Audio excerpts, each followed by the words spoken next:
kabur ya. Oke. Ya. Moga-moga di teman-teman tidak kabur ya gambarnya.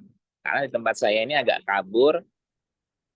Jadi ketika seseorang itu ada perasaan I want to, ingin untuk melakukan tindakan bunuh diri, ketika lingkungannya itu membuat dia merasa, yang pertama, merasa bahwa dirinya itu beban buat lingkungan, atau yang kedua, ketika dia sudah merasa tidak ada harganya, maka ketika dia punya kemampuan untuk melakukan tindakan bunuh diri, maka dia melakukan tindakan bunuh dirinya. Jadi sebenarnya tindakan bunuh diri itu tidak selalu 100% karena orang itu ingin melakukan tindakan bunuh diri, tapi juga karena lingkungan dan masyarakat itu menyetujui agar dia melakukan tindakan bunuh diri. Dengan apa? Dengan kemudian menjadikan orang itu merasa bahwa dirinya adalah beban buat lingkungannya. Atau yang kedua, menjadikan orang itu merasa bahwa dirinya tidak berharga lagi. Ketika rasa keberhargaan itu hilang, misalnya dia melakukan sebuah kesalahan, atau mungkin dia melakukan sesuatu yang sangat memalukan, yang akhirnya mungkin orang tuanya berkomentar, tetangganya berkomentar, kamu itu beban, kamu itu masalah, kamu itu sampah buat masyarakat. Dan kemudian sisi yang lain ada perasaan bahwa dirinya tidak lagi berharga, maka seseorang itu bisa dengan mudah melakukan tindakan aksi bunuh dirinya.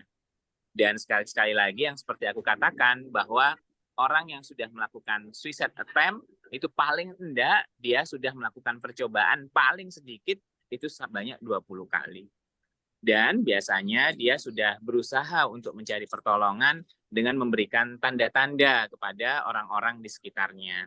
Mulai dari ketika dia mulai menarik diri, mulai dari dia mulai crying for help, dan lain sebagainya. Sehingga teman-teman sekalian, kita sebagai orang yang sebenarnya paham bahwa orang yang melakukan bunuh diri itu tidak hanya karena ada keinginan dalam dirinya, tapi juga karena persetujuan dari lingkungan, maka yang kita lakukan, kita bisa bantu dia untuk paling tidak kita membantu seseorang itu untuk kemudian punya jalan lain terhadap masalah yang sedang dihadapi. Jadi kalau kita berpikir orang yang bunuh diri itu karena dia pingin bunuh diri, nggak selalu karena gitu. Karena memang bunuh diri itu nggak semudah yang kita bayangkan. Menyakiti diri itu tidak semua orang berani untuk melakukannya. Kecuali, sekali lagi, lingkungan menyetujuinya.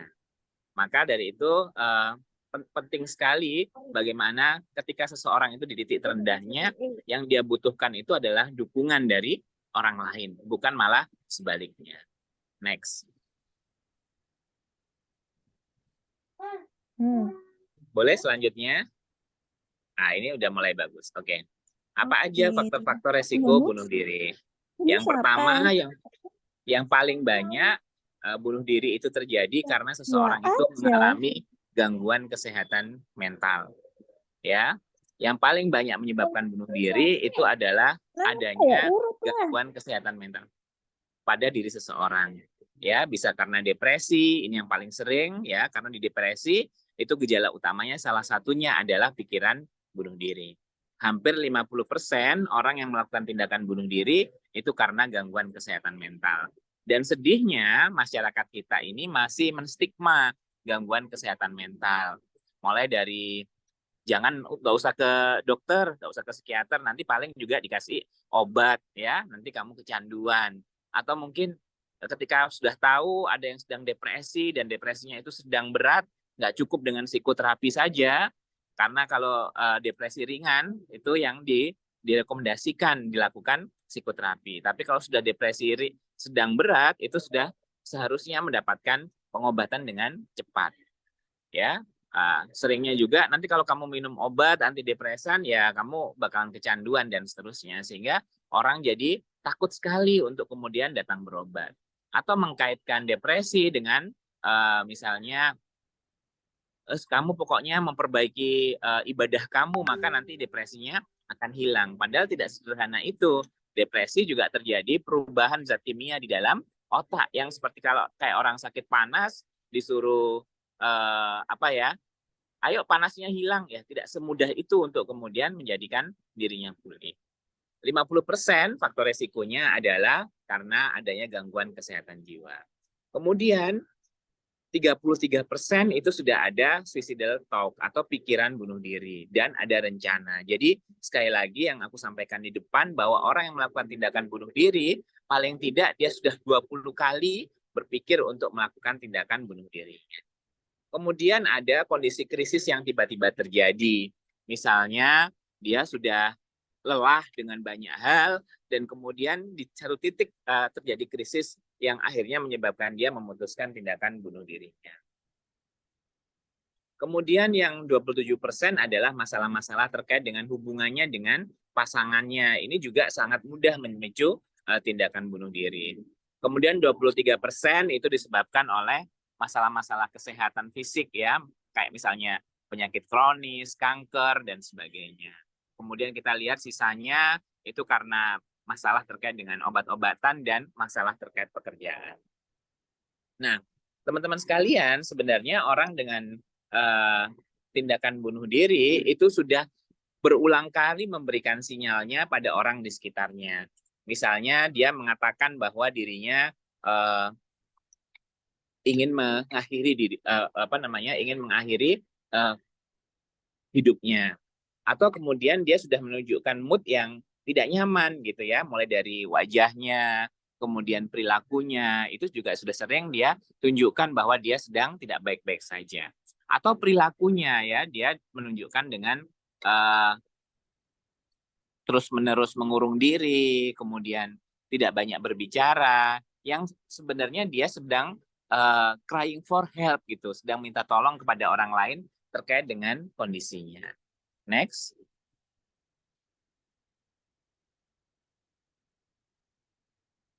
Boleh, next. Oke. Nah, apa tanda-tanda bahaya yang bisa kita lihat ya pada orang yang akan melakukan tindakan bunuh diri?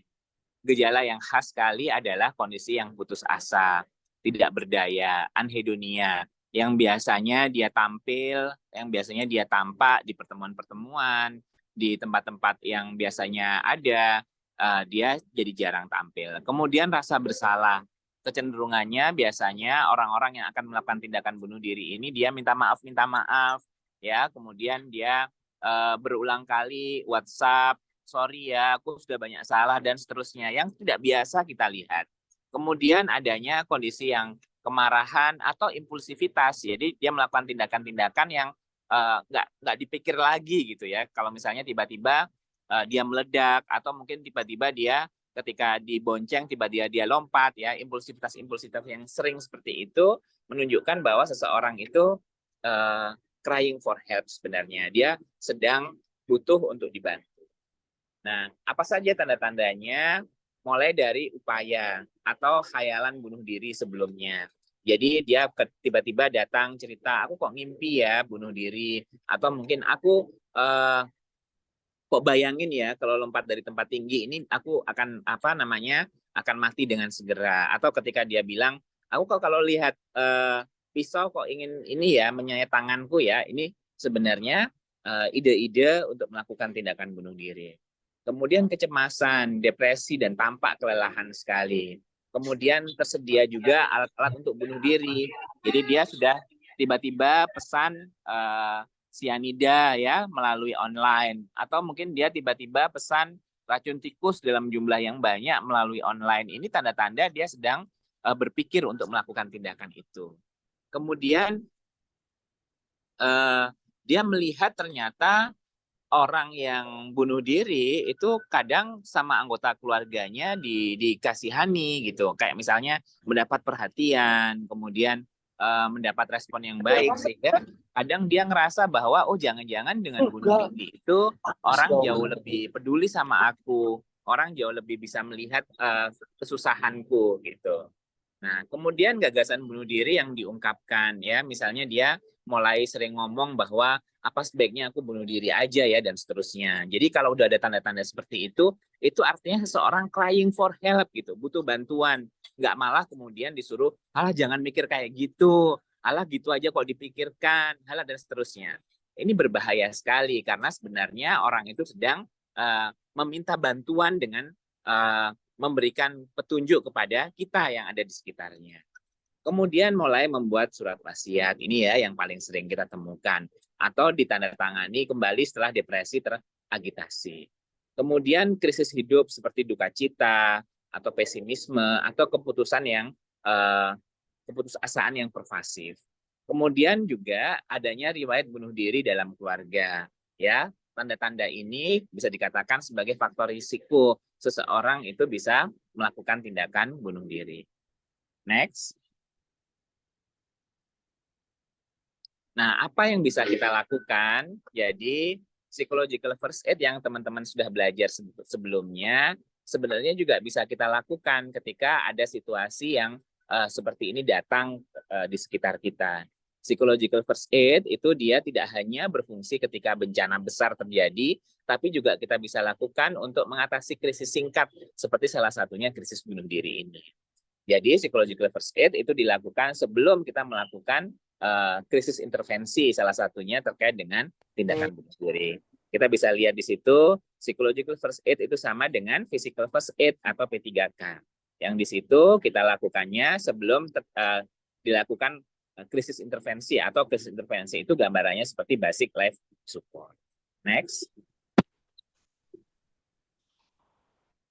Nah, apa yang bisa kita lakukan? Nah, di malam hari ini aku share sedikit tentang kita menggunakan rapid atau reflective listening, kemudian assessment, prioritisasi, intervensi, dan disposisi untuk menghadapi kasus-kasus suicide. Next. Nah, yang pertama adalah reflective listening. Kalau teman kita mau suicide atau kita sedang melihat dia melakukan tindakan self-harm misalnya, yang kita lakukan adalah segera membantunya, mendengarkannya dengan melakukan reflective listening. Bagaimana reflective listening? Reflective listening itu adalah dengan cepat kita melakukan mirroring terhadap kondisi yang dia hadapi. Misalnya, next. Sebagai contoh misalnya, next, klik. Oke. Misalnya ketika dia datang kepada kita, dia mengatakan, rasanya kesal setiap kali aku yang disalahkan. Padahal aku sudah nurut dan tidak berisik lagi di kelas. Tapi setiap ada yang ribut, ibu guru pasti bilang itu aku.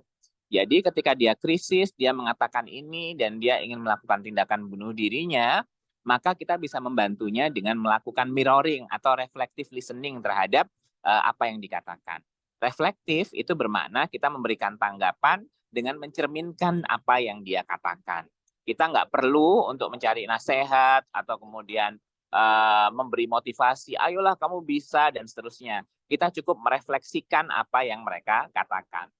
Karena teman-teman sekalian, orang yang sedang mengalami krisis bunuh diri, yang dibutuhkan adalah orang yang percaya bahwa dia boleh lemah di saat ini, bahwa dia boleh ada di titik terendahnya, dan percaya bahwa dia bisa melewati ini dengan baik.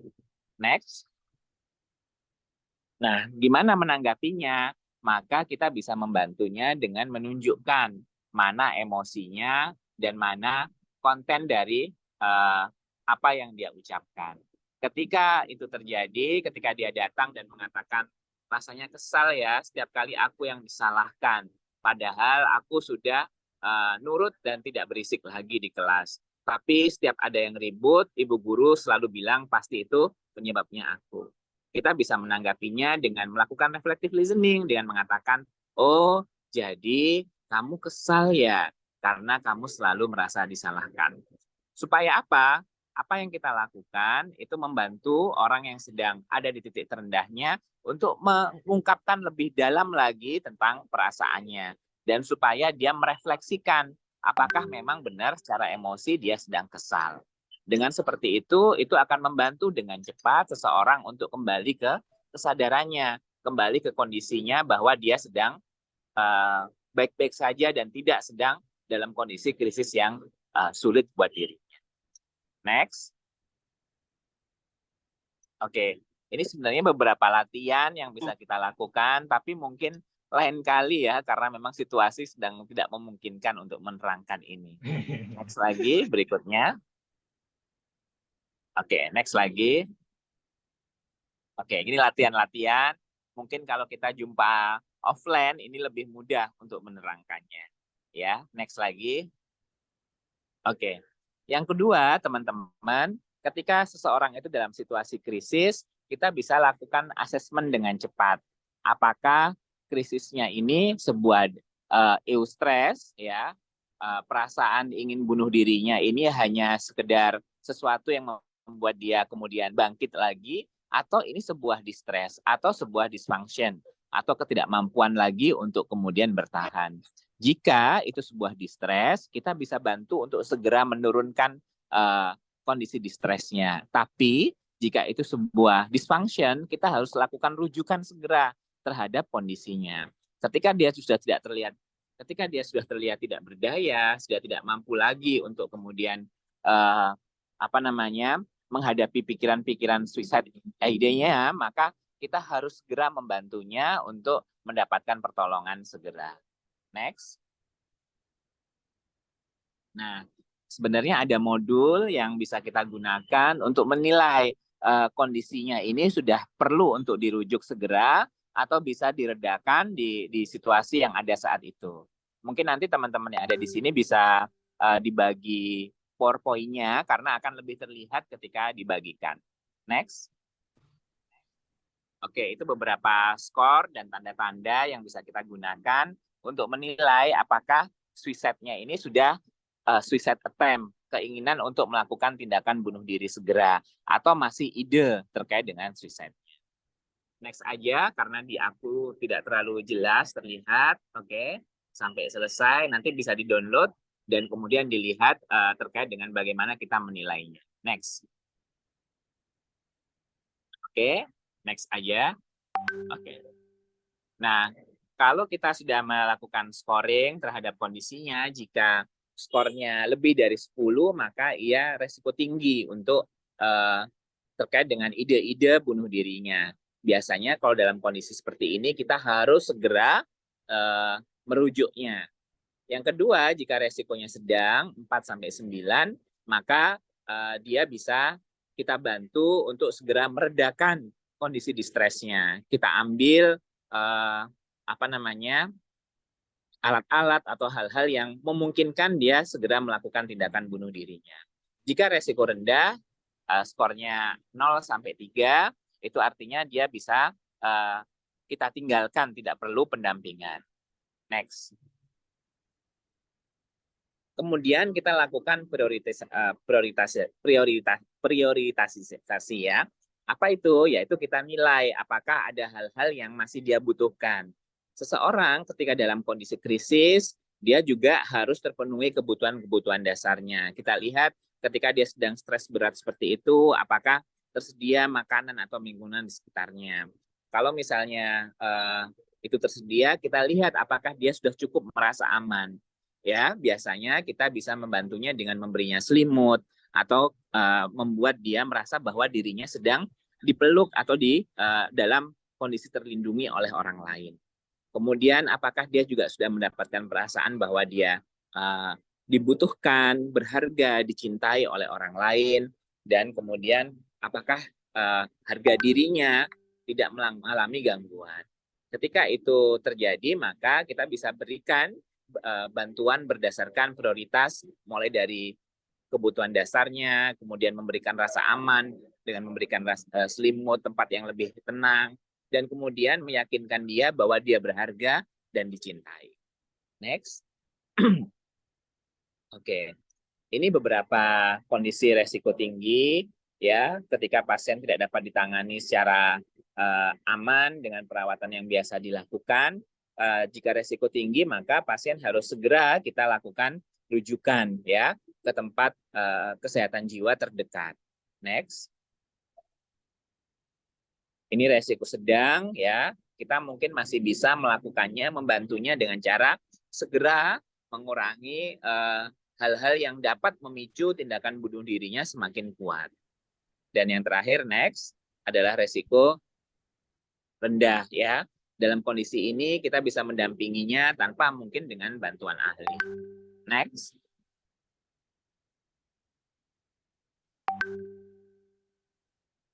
Berikutnya. Nah, jika kita mendapatkan kondisi yang beresiko, maka kita tetap harus melakukan observasi, meskipun mungkin dia saat ini tidak membahayakan orang lain. Next. Oke. Intervensi yang kita lakukan yaitu dengan melakukan stabilisasi. Jadi kita hindarkan dia dari hal-hal yang bisa memicu dan kita melakukan namanya mitigasi. Kita lakukan kalmisasi. Orang yang trauma yang dia butuhkan adalah dia bisa menyampaikan apa yang dia rasakan. Dikatakan di situ bahwa secara teori ide-ide suicide itu muncul ketika memori secara tidak adekuat memasukkan hal-hal yang terkait dengan hal-hal yang menyakitkan dalam diri kita. Maka ketika seseorang itu bisa mengatakan kondisi traumatiknya, itu memudahkan dia untuk mengurai sebenarnya apa yang dia rasakan. Next.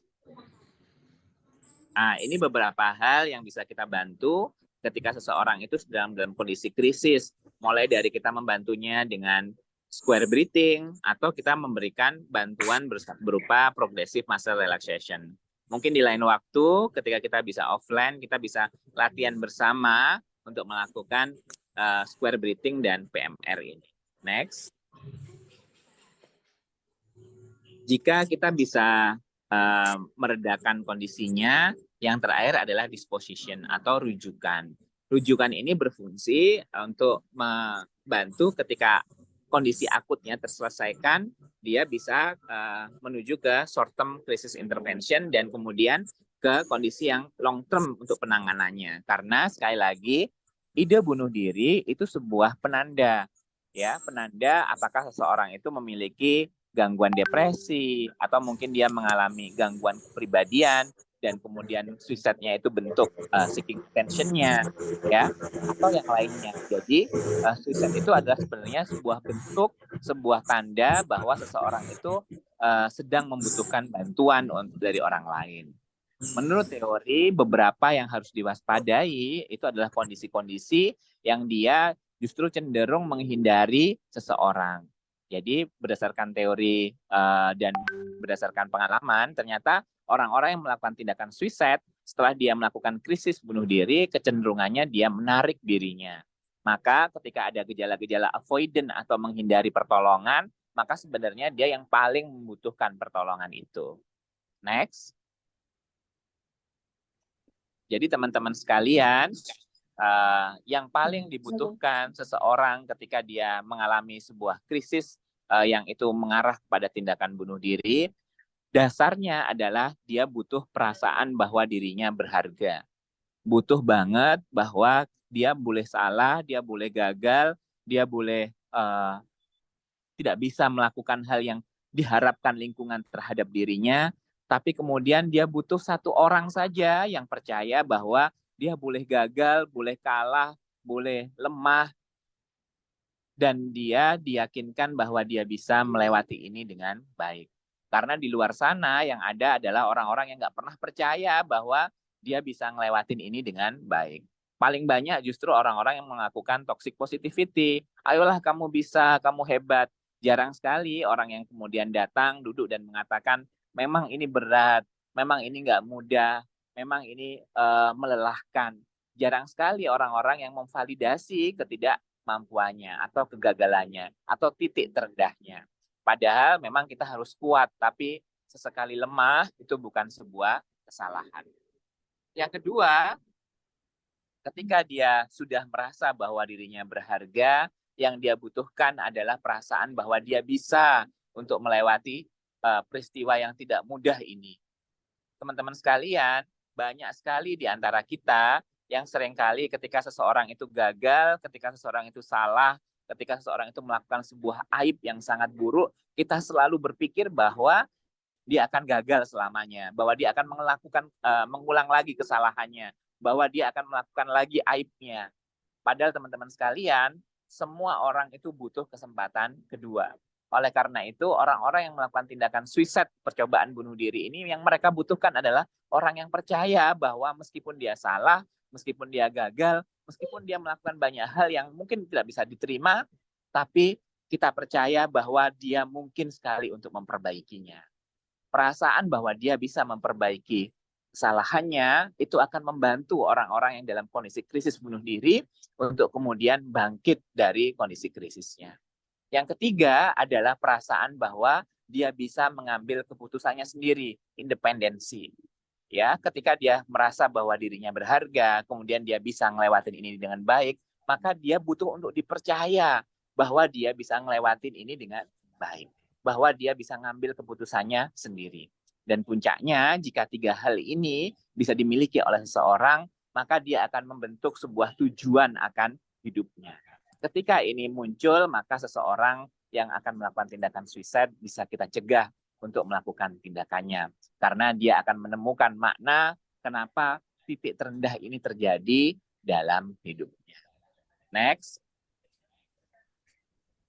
Rasanya mungkin itu sekilas untuk pengantar diskusi. Aku mohon maaf sekali, aku ada di situasi yang mungkin tidak nyaman untuk bisa menyampaikan ini, tapi semoga ini bisa jadi pengantar yang baik buat kita semua. Di akhir, aku mau kasih sebuah kutipan dari Viktor Frankl, but there was no need to be ashamed of tears, for tears bore witness that a man had the greatest of courage, the courage to suffer. Jadi tidak ada but there was no need, tidak perlu kita merasa malu dengan setiap tetes air mata yang keluar. Karena tiap tetes air mata ini menjadi bukti bahwa manusia memiliki sebuah keberanian terbesar, yaitu keberanian untuk mengalami penderitaan.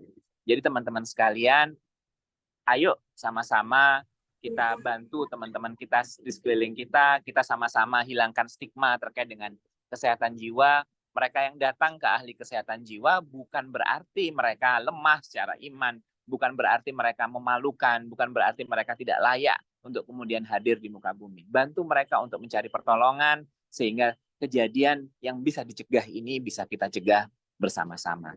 Demikian dari saya, sekian.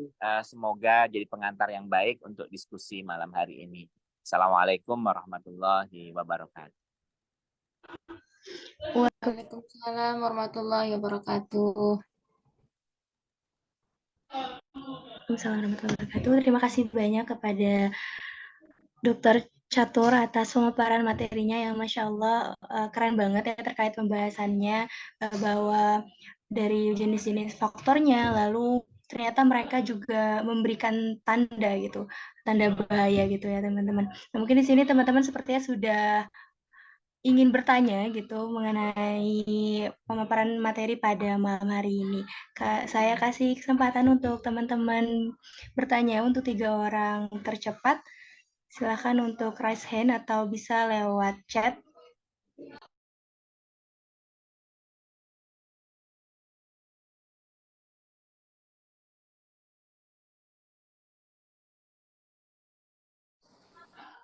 Oke, di sini sudah ada pertanyaan masuk dari Saudari Atikah Nur Ihsani. Izin bertanya, terkait modul PFA, kapan saja modul tersebut boleh digunakan? Dan apakah masyarakat umum bebas saja membuat modul yang sama jika hanya menghadapi atau membutuhkan modul jika hanya menghadapi atau membutuhkan modul tersebut? Bagaimana Pak Dokter? Apakah ingin ditampung terlebih dahulu atau ingin Langsung dijawab aku satu jawab persatu? aja ya. Langsung aku jawab. Baik, ya. Pak. Oke. Jadi sebenarnya psychological first aid itu justru dilatihkan pada orang dengan tanpa keahlian kesehatan jiwa. Jadi orang umum itu bisa dilatih untuk melakukan psychological first aid gitu. Jadi fungsi psychological first aid itu adalah mengenali dan memberikan pertolongan pertama. Jadi mirip dengan P3K kalau misalnya kesehatan fisik. Apa yang harus dilakukan pertama kali ketika kita menemukan kondisi-kondisi yang terkait dengan gangguan kesehatan jiwa. Gitu. Jadi psychological first aid bisa kita lakukan justru untuk orang-orang yang umum begitu. Fungsinya itu melakukan reaching out atau kita melakukan istilahnya penggapaian dengan cepat gitu ya terkait dengan kondisi-kondisi krisis yang mungkin terjadi. Nah, karena di Indonesia ini masih belum banyak yang bisa melatihkan, maka sampai saat ini psychological first aid itu harus dilatihkan oleh ahli-ahli kesehatan jiwa kepada orang umum atau orang yang mungkin tidak punya basic terkait dengan kesehatan jiwa atau ilmu-ilmu psikologi gitu. Jadi apakah orang umum bisa? Sangat bisa. Justru ini adalah ilmu yang digunakan untuk melakukan reaching out atau apa ya bahasa Indonesianya itu penggapaian cepat gitu ya, melakukan tindakan mengenali kondisi, kemudian mendengarkan dan melakukan rujukan dengan cepat begitu. Nah, untuk apakah kita bisa mendapatkan modulnya dan sebagainya, tentu saja karena memang saat ini jumlahnya tidak banyak, maka sangat dibutuhkan untuk melakukannya itu latihan dulu sebelum kita melakukannya. Dan orang umum tanpa basic psikologi maupun kesehatan jiwa justru sangat dianjurkan melakukan pelatihan-pelatihan terkait dengan hal itu. Gitu.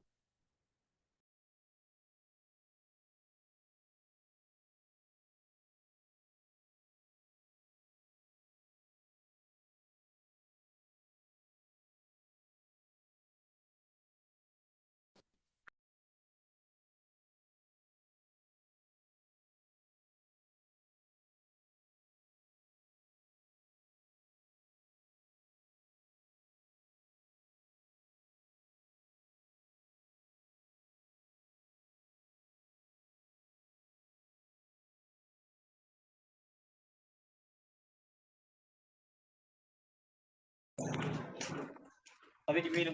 Ya.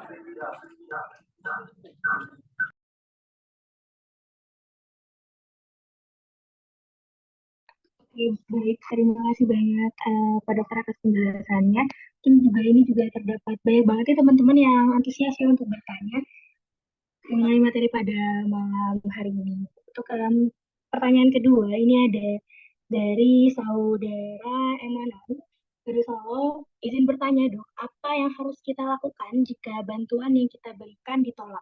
Dan jadi support yang konsisten itu nggak mudah. Gimana ya dok caranya?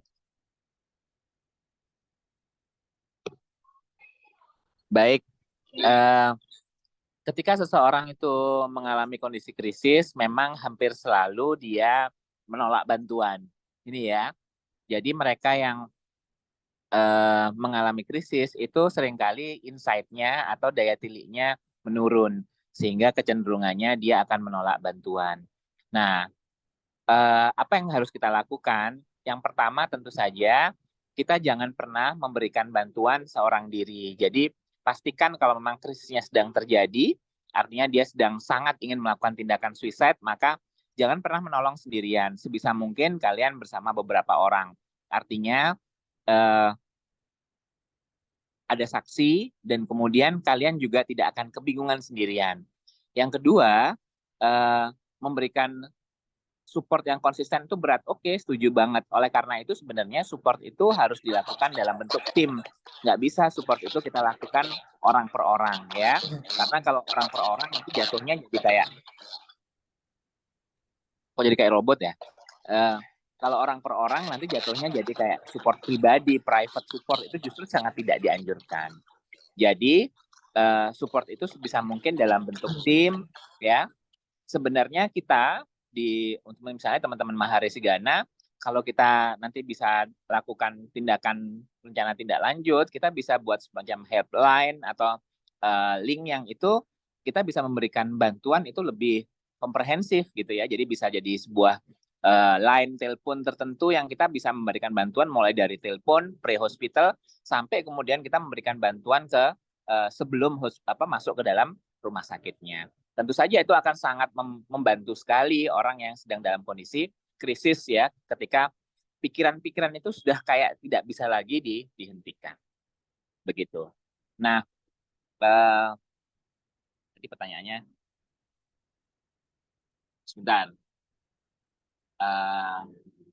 Bagaimana jika masih ditolak meskipun kita sedang bersama-sama, orang yang sedang insight-nya itu sedang tidak baik-baik saja, itu kadang yang kita butuhkan adalah persetujuan. Nah, ini dalam dunia kesehatan jiwa biasanya advokasi itu kita minta kepada orang-orang yang mengampu, ya, misalnya walinya atau orang tuanya, yang itu kita bisa diberikan izin untuk memberikan bantuan. Karena teman-teman sekalian, kalau sekarang ini memang banyak sekali hal-hal terkait hukum ya terkait dengan kesehatan jiwa. Ketika saya masih residen dulu di Rumah Sakit Jiwa Menur, itu kita pernah mendapatkan kasus yang ada seorang ibu, dia dibawa oleh suaminya ke Rumah Sakit Jiwa Menur, kemudian dingamarkan. Setelah dia pulih, dia menuntut ke pengadilan karena menganggap bahwa dibawanya dia ke Rumah Sakit Jiwa ini tanpa persetujuannya, gitu. Meskipun kita tahu dalam kondisi itu eh, dia sebenarnya bisa diampu oleh suaminya. Tapi sampai saat ini undang-undang kita belum memberikan perlindungan terhadap orang yang memberi bantuan ketika seseorang itu dalam kondisi yang tidak sadar secara jiwanya, gitu. Sehingga akhirnya pada waktu itu ibu ini menang dan Rumah Sakit Jiwa Menur waktu itu kalah, sehingga setelah itu dilarang melakukan penjemputan apapun terhadap orang yang meminta bantuan. Dulu ada penjemputan ya, yang itu kita bisa melakukan misalnya ke rumah ya, membawa ke rumah sakit. Tapi karena peristiwa itu akhirnya diputuskan sampai ada undang-undangnya, kita baru mau untuk melakukan penjemputan dengan tanda tangan pengampu. Karena pada waktu itu justru yang mendapatkan gugatan justru orang yang menjemput orang yang sedang dalam kondisi kalut seperti itu. Begitu.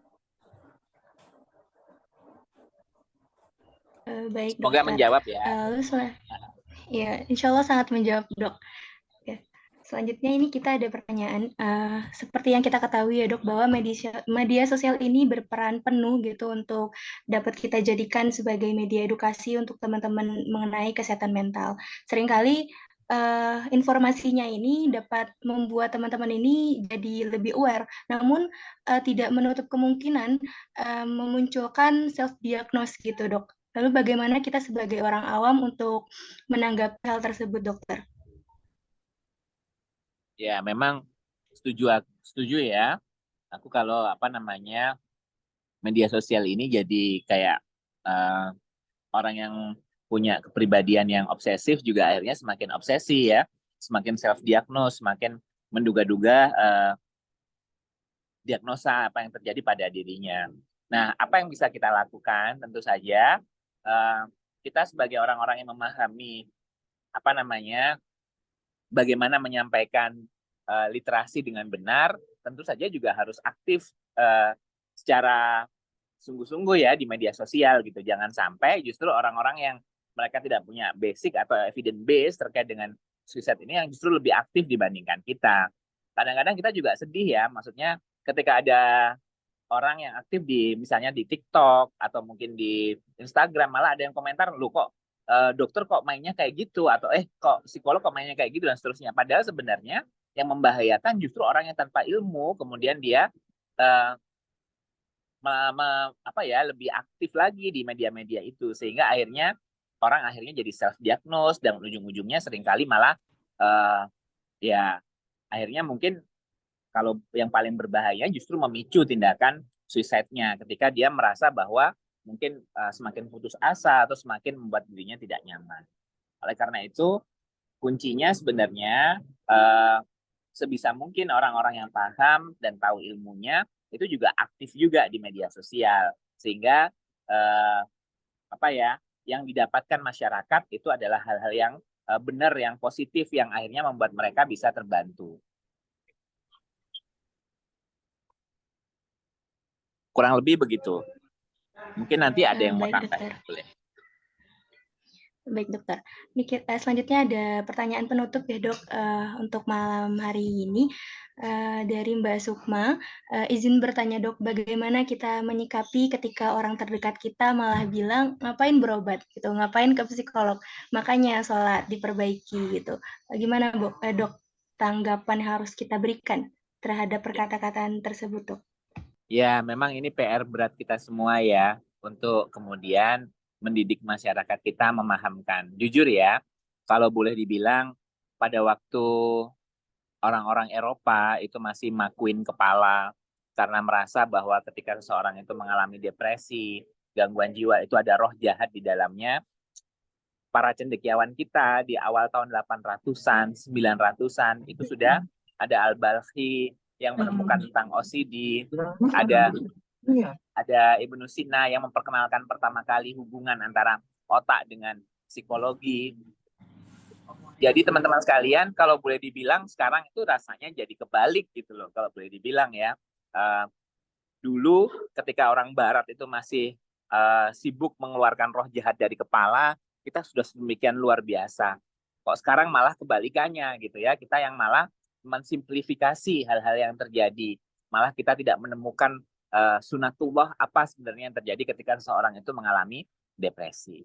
Jadi gimana dok sikap kita ketika ada orang yang berkomentar begitu? Yang pertama, orang itu belum pernah depresi, ya, atau paling enggak orang itu belum pernah mengalami melihat orang yang mengalami kondisi itu. Jadi tentu saja pertama kita boleh dikatakan ya kita kasihan ya, karena orang tanpa pemahaman dia berkomentar itu sebenarnya dia butuh untuk dibantu gitu. Yang kedua, kita tidak harus selalu menjadi korban dari komentar orang lain gitu ya. Jadi ketika orang itu seperti itu, maka pilihannya ya kita bisa melihatnya dari bird eye dan kemudian melihatnya, oh orang ini nggak paham. Ya, artinya mungkin kalau sekarang kita pahamkan, belum tentu dia juga mau untuk dipahamkan. Jadi lebih baik kita mantul ya. Jadi ketika itu terjadi, mungkin salah satu kuncinya adalah tidak terlalu kita fokus di Yang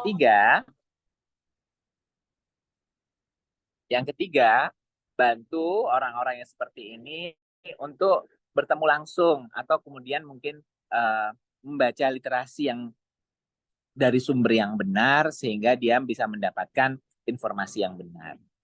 Teman-teman sekalian, mencari pertolongan ketika kita mengalami situasi yang tidak nyaman seperti ini, itu adalah sebuah sunnah yang harus kita ikhtiarkan. Seseorang yang mengalami ansietas, depresi, atau kondisi gangguan kesehatan jiwa, mereka tidak akan bisa beribadah dengan baik. Justru mencari pertolongan dalam kondisi seperti ini akan membantu dia untuk bisa beribadah dengan baik. Sebaliknya, ketika dia terus berkutat di kondisi seperti itu, tidak akan pernah membuat dia kembali dalam kondisi yang lebih baik, sehingga ibadahnya juga tidak akan lebih baik dibanding sebelumnya. Jadi, mencari bantuan dan pertolongan ketika dalam kondisi jiwa yang sedang tidak baik-baik saja merupakan bagian sunatullah agar kita bisa beribadah, berkarya dengan lebih baik. Demikian. Baik dokter, terima kasih banyak atas ilmu-ilmunya yang sudah diberikan dan alhamdulillah itu sangat insya Allah bermanfaat untuk teman-teman semua menjadi lebih kuat dan menjadi lebih paham dan sadar atas kesehatan mental. Dan hari ini sangat-sangat keren banget, antusiasnya banyak yang bertanya juga. Ya, malam hari ini sudah kegiatan kita pada malam hari ini dan ternyata kesehatan mental itu sangat penting ya teman-teman dan harus kita sadari gitu, baik itu untuk diri kita sendiri dan juga lingkungan. Tadi juga sudah dijelaskan juga oleh Pak Dokter bahwa mengenai faktor-faktornya dan ternyata orang yang berpikir bunuh diri itu tidak sekali terfikirkan langsung mau bunuh diri gitu ya dok. Pastinya orang-orang terdekat juga mengambil peran penuh untuk keputusan tersebut. Baik dokter, sebelum kita akhiri sesi pada malam hari ini, izin untuk mengambil gambar dulu nggak ya dok? Baik, teman-teman dimohon untuk on cam terlebih dahulu. Kita masuk ke dalam sesi dokumentasi.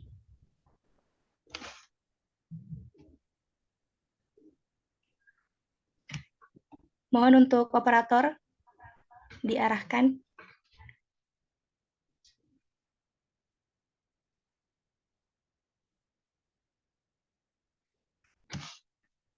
Oke, kita siap. 1, 2, 3.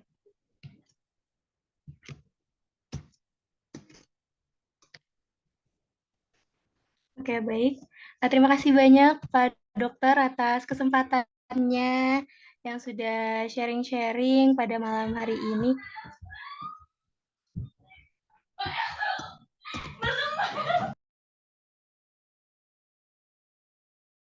Oke, makasih banyak Pak atas kesempatannya. Saya ucapkan terima kasih. Terima kasih yang banyak-banyak banget ya Pak untuk sudah meluangkan waktunya. Oke, teman-teman tadi banyak yang kepo gitu, mungkin pengen tahu terkait PFA gitu, mengenai bagaimana sih kita dapat memberikan pertolongan pertama dalam psikologis, lalu bagaimana kita melakukan asesmen. Boleh banget nih teman-teman, insya Allah Marasigana akan membuka kesempatan untuk teman-teman melakukan pelatihan psikososial yang insya Allah akan dilaksanakan dalam waktu dekat ini. Jadi boleh banget dipantengin terus Instagramnya Marasigana. Ya, terima kasih banyak dokter. Selamat malam. Izin keluar ya. Assalamualaikum. Baik dok, Waalaikumsalam. waalaikumsalam. Waalaikumsalam.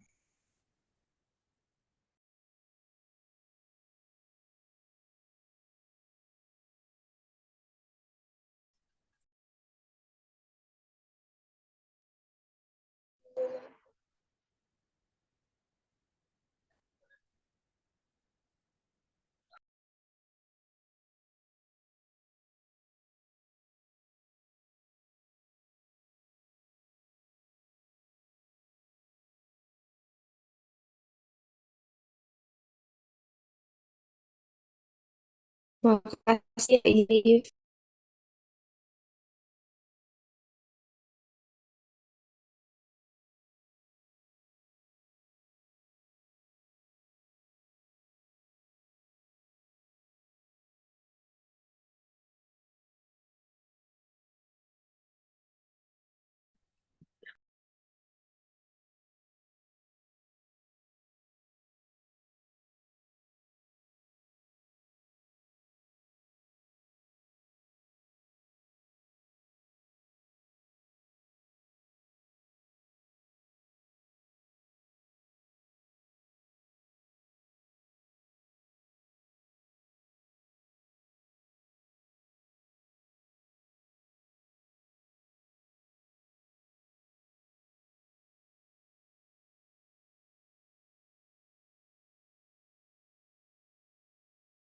Aduh,